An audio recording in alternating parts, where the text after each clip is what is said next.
Hi, hello everyone. This is Mommy She once again, and for today's video, we will going to study the exponential expression. So, when we say exponent, it actually provides convenient way of writing repeated multiplication. So, instead of writing, for example, 3 times 3 times 3 times 3, we can simply rewrite this one as 3 to the 4th power. So, 3 is the base and 4 is the exponent. So, let's say we have 10 raised to the 6th power. So, yung 6 na exponent naman dito, siya yung nagsasabi kung how many zeros do we have. So, 10 to the 6th power, that is equivalent to 1, 2, 3, 4, 5, 6. 6 zeros, so that is equal to 1 million. Okay, so how about if we have negative exponent? Let's say we have 4 raised to the negative 2. So, kapag ka-negative yung exponent, to simplify, we simply get the reciprocal of our exponential expression. So, paano natin kukunin yung reciprocal? 1 will be the numerator and our exponential expression will be our denominator. So, that will be 1 over 4 raised to the 2nd power. Or if we were going to simplify, that is 1 over 4 times 4. That is equal to 1 over 16. So, this is now the simplification of 4 raised to the negative 2 power. How about if we have, for example, 1 over 3 raised to the negative 3 power. So, how are we going to simplify this one? Alright, so let's have first the equivalent of 1 over 1 negative 3 power, that is 1 over, sabi natin, kukunin natin yung reciprocal ng ating exponential expression if it is a negative sign. So, reciprocal of 3 raised to the 3rd power, that will be 1 over 3 raised to the 3rd power. So, we have now here a complex fraction. So, to simplify, 1 times reciprocal ng ating 1 over 3 to the 3rd power, that is 3 raised to the 3rd power over 1. Okay? Remember, kapag ka nagsisimplify tayo or nagsosolve tayo ng complex fraction, 1 or numerator times the reciprocal of the denominator. So, if it is our denominator, then the reciprocal of 1 over 3 to the 3rd power is 3 to the 3rd power over 1. So, let's now simplify.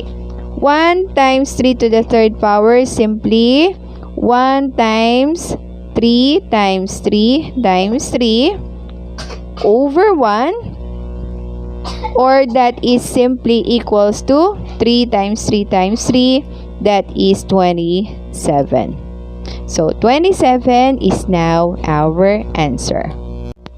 Okay, so let's have another example. So, paano naman, for example, we have 3 squared times 3 raised to the negative 4 power.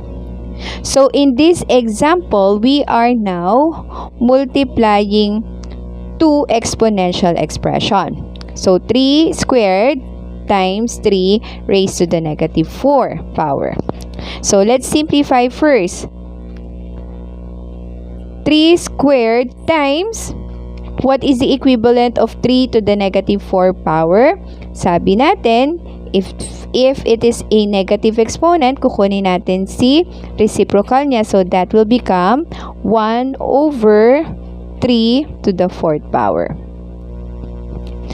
Okay, so 3 to the 2nd power, or 3 squared, that is equivalent to 3 times 3 And 3 to the 4th power, that is equivalent to 3 times 3 times 3 times 3. So, cancel natin siya. Our answer is 1 over 3 times 3 is 9. In this example, if you will notice, we are multiplying exponential expression. So, kapag ka nagmumultiply tayo ng exponential expression, our product rule is simply to add the exponent. So, add lang natin yung exponent. In our example, 2 minus 4, if we combine 2 minus 4, that is equal to 3 raised to the negative 2 power. And negative or 3 raised to the negative 2 power, that is equal to reciprocal of 3 to the negative 2 is 1 over 3 squared, or simply 1 over 3 times 3 is 9. Okay, kung sa product rule, nag-a-add tayo ng exponent, sa quotient rule naman, this time, isusubtract naman natin yung exponent. So, let's have an example. Let's say, 3 to the 4th divided by 3 squared.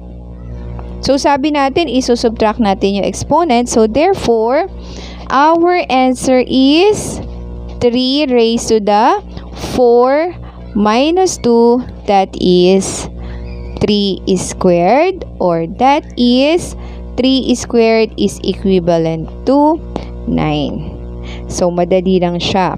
Okay. So, aside from product rule and quotient rule, we have also the power rule. So, sa power rule naman natin, this time, ang ating exponent ay i-multiply natin. So, for example, we have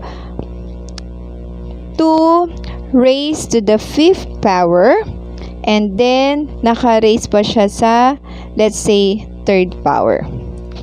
So, we will simply multiply the exponent 5 times 3, that is 2 raised to the 15th power. Okay, so let's have another example. Let's say we have 2/3 raised to the 5th power. So, in this example, both the numerator and the denominator ang lalagyan natin ng exponent, which is 5. So, that is equal to 2 raised to the 5th over 3 raised to the 5th power. So, 2 raised to the 5th power, that is equivalent to 2 times 2, 4 times 2, 8 times 2, 16 times 2, that is 32. Okay, and 3 raised to the 5th power, that is 3 times 3, 9 times 3, 27, times 3, 81, times 3, that's 243. So, this is now the simplified form of 2/3 raised to the 5th power.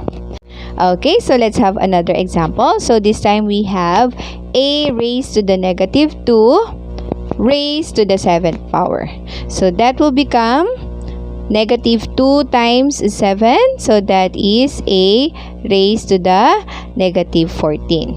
And if it is a negative exponent, we simply get the reciprocal. So, that is equal to 1 over a raised to the 14th power.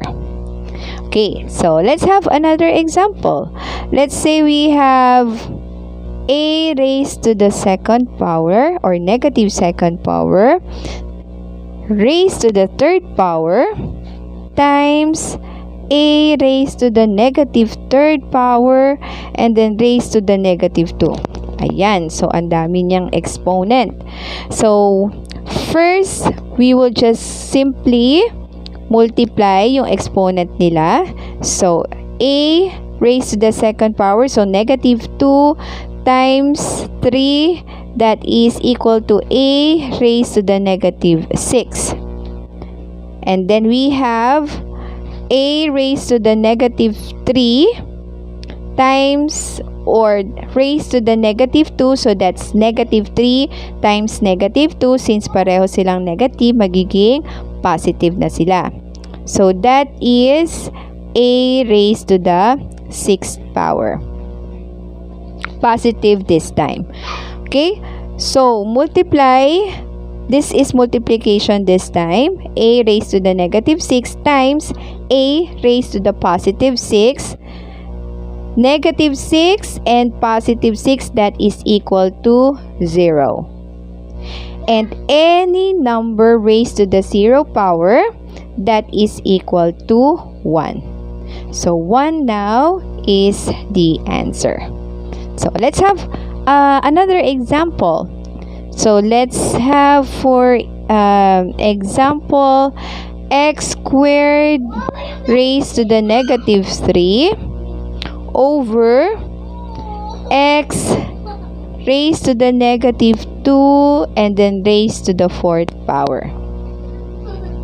Okay, so let's just simplify first. X squared raised to the negative 3, so multiply the exponent. 2 times negative 3, that is negative 6. And then x raised to the negative 2 raised to the 4th power, so negative 2 times 4, that is x raised to the negative 8th power. Okay?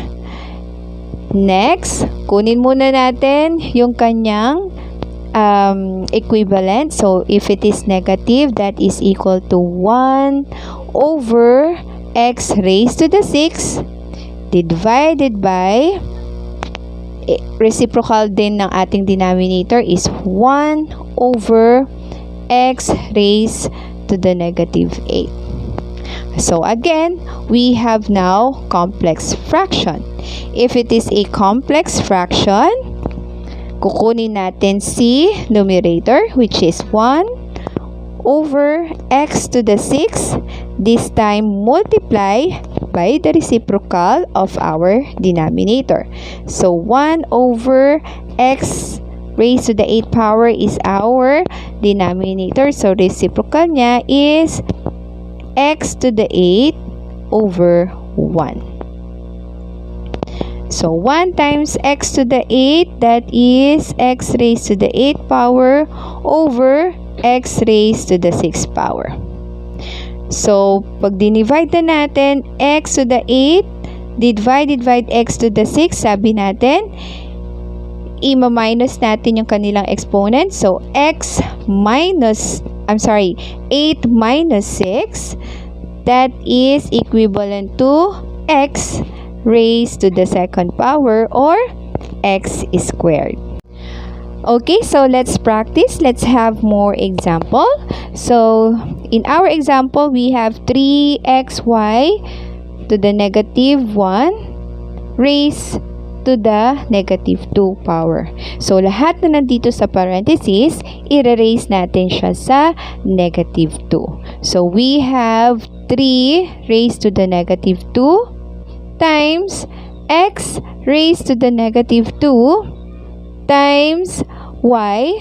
Since may exponent na si y na negative 1, so negative 1 times negative 2. Since they are like terms, their sign will become positive. So y raised to the 2nd power or y squared.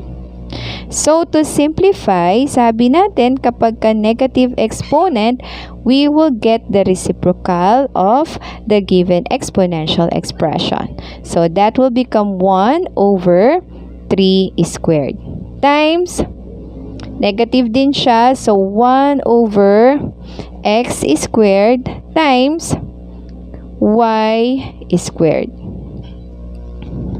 So, 1 times y squared, that is y squared over 3 squared x squared.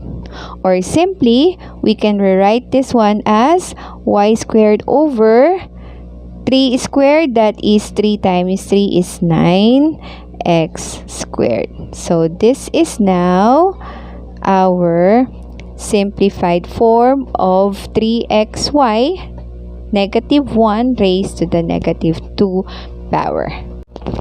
Alright, so let's have another example. Let's say we have xy raised to the third power over x squared y, and then naka-raise sila sa negative 2. So let's just simplify all the given coefficient first. So x, sabi natin lahat sila naka-raise sa 2. So x raised to the second power times y.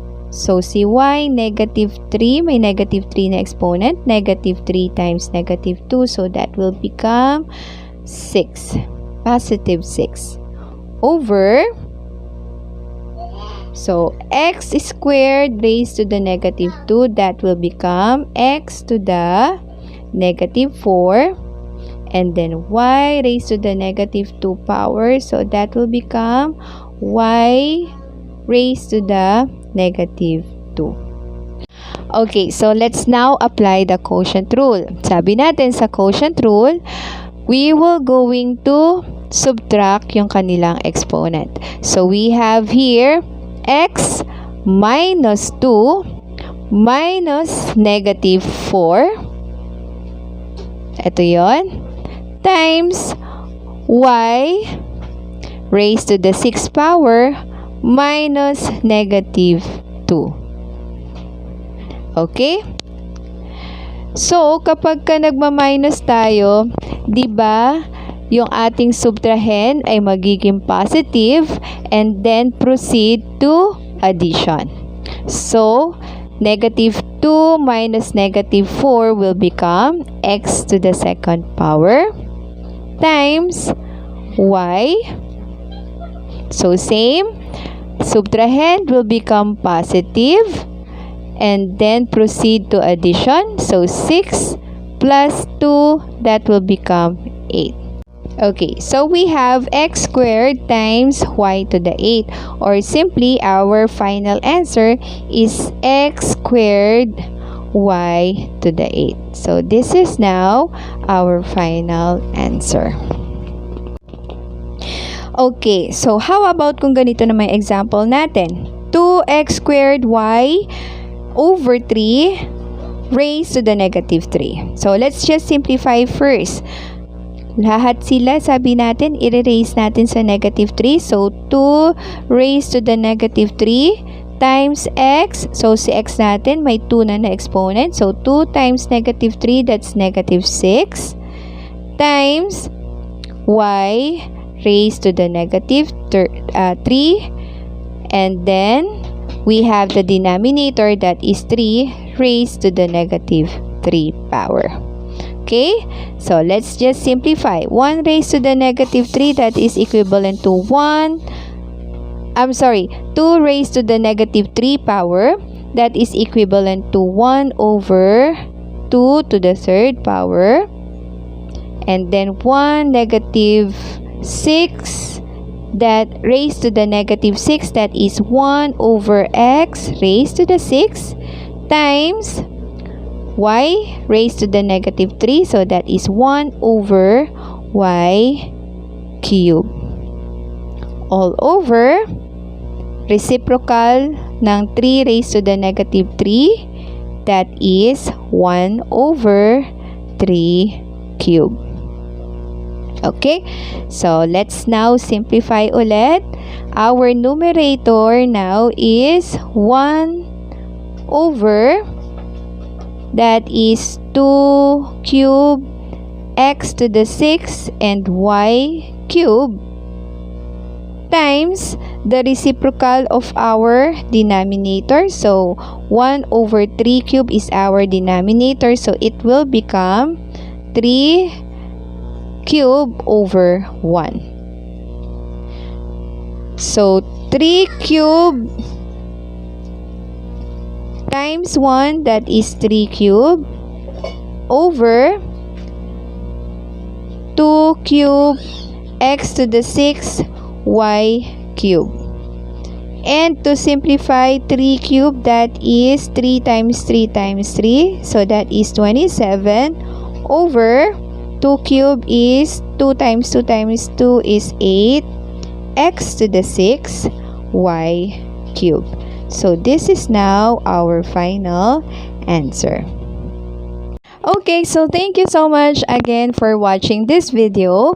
In our next video, we will going to study the probability. So, sa mga maglelet exam, let us review our probability kasi marami ding lumalabas na probability sa Gen Ed at saka sa Major. So, see you on my next video.